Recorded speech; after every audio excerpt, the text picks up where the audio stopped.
انتوا لسه خارجين من المدرسة؟ الحمد لله. طبعا بتسمعوا اغاني شعبي صح؟ طبعا.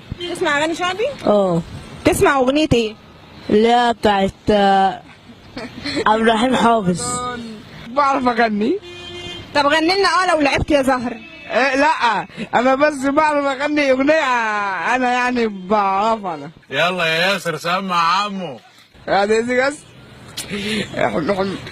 قولي احبك كي تكون وسيمتي بدون حبك لم اكون وسيما. لا لا لا لا لا لا لا لا لا لا لا لا لا لا لا لا لا لا.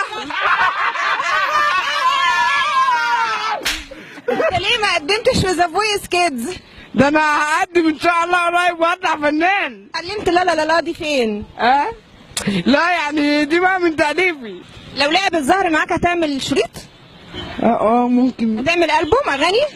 وكليبات وايه وصيطنا وصيط نفسي والله صيط نفسي والله العظيم ويعلم ربنا.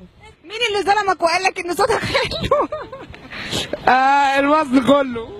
الناس كلها قالت لك إن صوتك حلو؟ زي الفل. ولاد واحد ما شاء الله ضحية. ابنك مش محتاج نشيط اطفال، ابنك محتاج يغني على نفقة الدولة.